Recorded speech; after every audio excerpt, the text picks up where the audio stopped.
આવ્યા છે વેજલપુરમાં ચક્રી ફળિયામાં નદીની પાસે, ઔરંગા નદીની પાસે આ બહેનોના ઘર છે અને એમના ઘણા વરસાદમાં જે આપણે હમણાં પૂરગ્રસ્ત થયું છે તેમાં એમના ઘરો બધું તણાઈ ગયું છે, તેમને ઘણી તકલીફો પડી છે.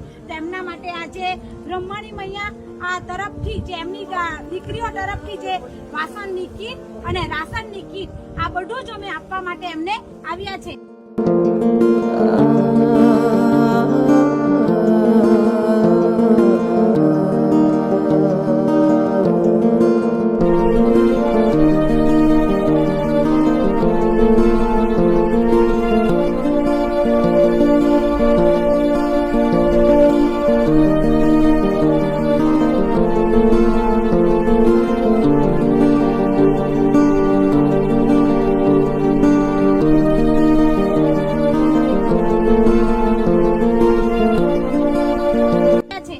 સરપંચ થકી કે તો અમને જાણ થઈ ભરતભાઈ ધારાસભ્ય થકી એટલે અમે અહીંયા આવ્યા છે અને બધી જ બહેનો બહુ સારી છે, ખૂબ જ અમને સાથ સહકાર પર આપ્યો છે અને તમામ લોકો એમના ફરિયામાં પર કોઈ તમને રાશન કીટ મળે તો તમે જરૂરથી અહીં આવજો, જેથી આપણે એમને સહાયરૂપ થઈએ. કારણ કે બધું જ તણાઈ ગયું છે, ઘણી બધી તકલીફો પડી છે, કપડાં બી નથી, કંઈ જ નથી. તો આવી સહાયો તમામ વ્યક્તિઓને મારે જણાવવાનું કે કોઈ બી આવે તો આવી રીતના સહાય કરજો.